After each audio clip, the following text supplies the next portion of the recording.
You are a trans athlete, which is something that is very contentious in today's society for some reason. I would love to hear your perspective. I began running in the seventh grade, like most people do. That's when they start offering cross country and track. And I started running and I fell in love with the sport. I mean, like, it hurts. Like, it hurts like all hell. And just the agony of running and just running's not a passion for me. It's more so an obsession. Like, I don't feel good if I don't run for multiple days in a row. And so, seventh grade starting out, I was on the women's team because hadn't come out at that point. I was still thought I was a cis girl, so I was on the women's team, and I was pretty good. I was lined up to probably start varsity when I was an intern ninth grade for my high school. I'm FTM, not MTF.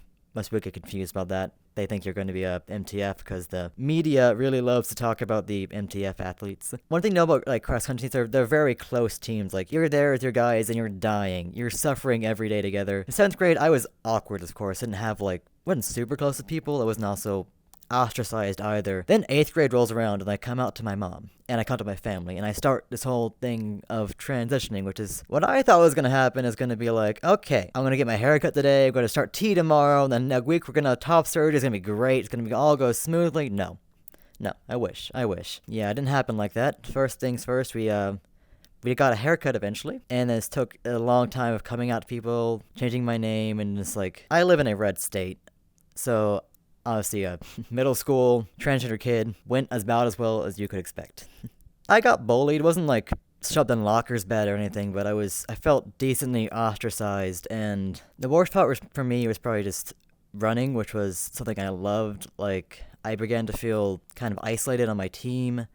Like, I didn't fit into the girls, and the guys did not want me there. And so I end up kind of in this weird limbo of not being on the guys or the girls team. Well, technically I was on the girls team, but I didn't want to be with the girls. And the guys didn't want me, so I changed in the school bathrooms by myself. And it was a really lonely time for me, and I got really depressed. And as that goes, I turned to some very unhealthy coping mechanisms. I began eating a lot more, which is not good. I gained a lot of weight very fast, and I became kind of overweight for someone my height at least, and then began self-harming because I was also really depressed and just miserable with my body and dysphoric, and I had no friends.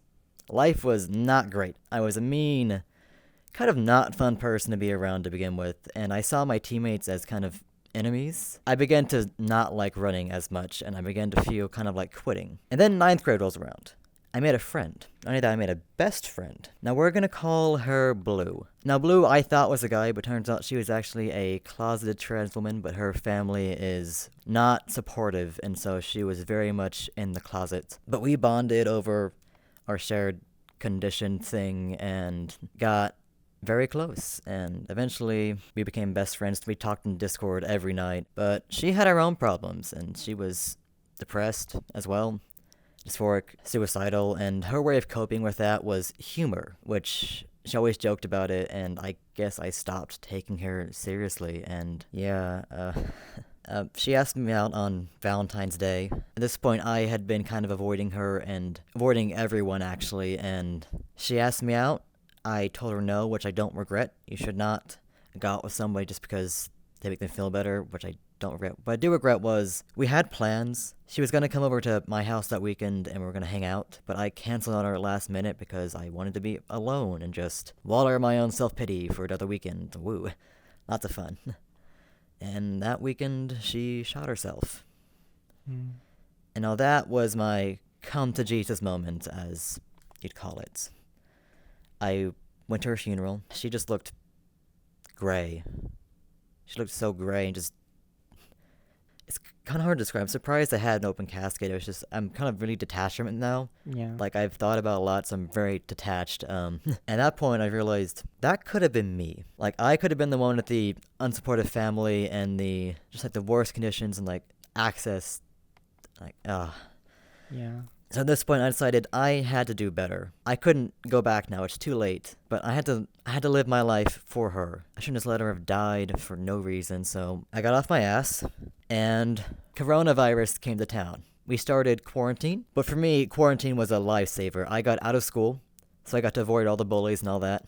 And I started training. I was able to eat better. I trained more. I trained all the time, and also I got to start testosterone. The law in my state for transgender athletes is that for trans men, it's the first testosterone shot you take. That's it. You're a man for the rest of your high school career. So, no mistakes. Don't mess up. Otherwise, you're on the men's team and you're going to be slow as ass. We didn't know how testosterone would affect my running and what it would do for that. Like, I talked to my endocrinologist. That's the person who gives you the hormones. They prescribe you either estrogen or testosterone. We asked her, would taking testosterone make me faster? Would it put me on level with the cis men? Her answer was no. And I did not like that because I am a very competitive person. I love to win. And so that's what kept me off testosterone for a while, because I thought if I went on testosterone, I'd never be able to compete. Really, I'd just be kind of just there. That's not what I wanted. I wanted to win. I wanted to go to college and just all that stuff. As I said, I gained a lot of weight. Now I'm already slow, so might as well start testosterone. I was pretty much 16 at this point, like a month away from turning 16 when I started testosterone. And after that, I worked out more. I came back to school that summer. Looked like an entirely different person. My voice was deeper like this. I had stubble. I lost 20 pounds. I raised a couple eyes, got a couple stares, to say the least. Yes, I had the glow up. Now, in my naivety, I thought, oh, this is going to be great. I'm going to come back to the men's team. They're going to accept me. I'm going to be one of their brothers. We're going to run together. We're going to take ice baths. We're going to be close. No. Not work like that. They're never mean to me, but they're just always kind of awkward around me. They don't know how to treat me. And I just still felt really isolated and didn't have many friends. And so eventually I was just like, you know what? They don't want me. I'm gonna make them need me. So, again, back to the testosterone and how it would affect my running and not knowing if it would make me faster. I started that season on junior varsity. I would be fast for a girl. Like, my best time in my sophomore year was a 19:11 for the 5K, which for a girl would be really good, but for a guy, it's kind of mediocre. So it checked out what the endocrinologist was saying about not growing. So I was really disappointed by that, because it's like, come on. I just want to run. I just want to compete with the guys, and I'm how do I say this? You just want to be you and enjoy what you love. Yeah, I don't want to be trans. I don't want to be the trans guy, like this stupid, overweight, kind of awkward, fugly little girl forever. I felt like I could never escape that, and so I kept training, and then track season comes around, and I don't know what happened. I qualified for varsity in the beginning of track season. I was on the 4x8 relay, 2 mile on the miles, and I actually qualified for state that year in the 4x8 team, which is really fun. It's my first time going to state. Now, this is where another fun, awkward thing happens. Transgender privilege, it's a real thing, guys. It's real. Because the other guys on my team, they're all 4 to 3 guys to a room. Not me. I'm 1 man, 2 beds. It was great. So I had an entire room to myself. That's it. Sure, they're all over there forming lifelong bonds and doing all that bonding kind of stuff. That's fine. I don't need that. I can just sit here in my desolate room. For once, the transphobia helped. The one time. Woo, I get my own room. That was fun. So I went to state, and then not much else to say about that story. Just a pretty standard state experience. And then on to next season. I was able to qualify for varsity this time. By the end of the season, I was our top runner. I went from running a 19:11 to a 17:07 as my current PR time for the 5-kilometer run. Nice. And now the question is, I still don't know if how much does this have to do with just my training, or is it the testosterone? We don't know. It's kind of weird, but I like to think it's the testosterone, because saying it's my training means I have a lower level cap than the rest of the guys. I don't want to believe that. I want to believe I can still keep going and get faster from this. I'm not satisfied with 17:07. I want to get down to the 15s if I can. At this point, I decided to stop viewing my teammates as enemies. Because that's kind of how I saw them. I saw them as, they don't want me, I don't want them, and I shut them all out. And eventually I decided, okay, this kind of sucks. I'm lonely. I want to be in this close-knit bond they have each other. I want to be there. I want to do that. And so eventually I started being a little less standoffish. And it took a long time. I was very awkward. Still am. But, in the better way now. In the fun way. It's kind of weird, but taking testosterone, even the trans will take you, a lot more seriously when you actually, you pass. Right. A couple of my dudes, they stopped misgendering me to my face, at least. I still catch them, talking to each other from time to time, but hey, they're nice to my face now, which is good. I'll take it. It's the transphobia of my school, they obviously don't even know what that is, because they're not gonna know what that means. But basically, yes, that's what they were doing. They didn't see me as a man until I looked like a man. I was a man before that, but not in their eyes. Right. And so, Now I come back, I'm cis passing, and they don't entirely respect me, but a couple of them do. We're making progress. We're making them think, making them worry. Like what the fuck? I look like a cis dude now. I've had top surgery like a year ago, so I passed totally and completely. Like, I'm stealth outside of my team. The only people who know I'm trans is my teammates and my coaches and my immediate family, and that's it. And it's like the other athletes I compete with, like, they have no idea. They have no idea. I'm just another guy in the course. They don't know that guy next to them is actually a transgender man, and they will never know that. And yeah, so that was the end of my cross-country season, and track season was actually where things started to get a lot better. Like, now I'd say I'm pretty good friends with most of the guys on my team, and most of them do accept me now. Like, they didn't at first, but I think I've probably changed a lot of people's minds just by existing and being on my team. My best friend right now is on my cross-country team as well. I'm the first transgender person he's ever met, so That helps. That helps a lot. To yeah, meet that a does help. single trans person will fix the issue for a lot of people because they're like, oh, wait, this is actually a thing. I've just never experienced it.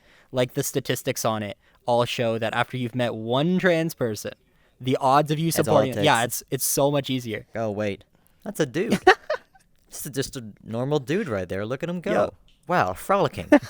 And so I qualified for state again. I went to state, and track season comes around. Like, yep, it's all good now. Like, right now, I'm pretty much back to the present. My present day time. I am running. I'm trying to get into the 1630s. This year is my goal, so I can get a D1, like not a D1, but like a D2 scholarship to run for a college. My goal, because I'm going into my senior year right now. It's my last chance to make it big. But I am worried though, because like the laws are always crazy about the trans athletes and all that. Even like in Texas, if I was in Texas, I could not run. I'd be barred from competing in any form of high school athletics because I am transgender and on hormones. And also, if my parents lived in Texas, my parents could be arrested because they let me go on testosterone before I was 18. What? So they could be put in jail for child abuse. Oh my god. So that's crazy to think about. I didn't even realize I just know, it's how like, bad it got here. I didn't think I about know. that. Oh my god, dude. I'm not a doctor. I don't know everything, but I don't think it's fair to bar them from competing entirely like in Texas. I think it should be, my personal opinion is like an athlete by athlete basis. Like, say someone they transition like at 13, like you go on hormones at 13, you're not going to be like a cis dude or a cis girl. You're going to be more like the other. As far as I'm aware, there is like no Olympic medals won by any trans woman athlete or athlete in general. Or like there's like one. There are not a lot of trans athletes out there, especially in the high school demographic. As far as I know, I'm the only transgender male or female athlete like that. I'm the only one that I know of. I've never seen online or met anyone or heard of anyone, even like rumors. So like all these laws are going over for like maybe 2 to 3 athletes in the States. It's like, it seems like a very big deal to make over a very small amount of people who aren't even really doing that much. Even like trans women, they're not really setting many records or running like outlandish times or competing in a way that looks more male or female or all that. This is such a culture war thing. It's people wanting to win a fight for the sake of transphobia. That's all it is. It's not about making sports fair. That's not what it is. Not a single person who is actually making laws about this cares about making sports fair. Maybe some individual people that don't know a lot about this think that's what they're saying. I know a lot of people that genuinely believe that, but it's not what the laws are for. The laws are to suppress trans people. That's pretty much it, yeah. Yeah. And I'm glad that you're fighting either way. Hopefully things stay the same, like I still compete in college. We'll find out, Jesus. Yeah. It's like a new law rolls out every other week at this point. Yeah. Well, I wish you the best of luck, and congratulations on your improvement. Thank you. Tell me a story, I wanna hear it. You might think it's boring, but I'm interested.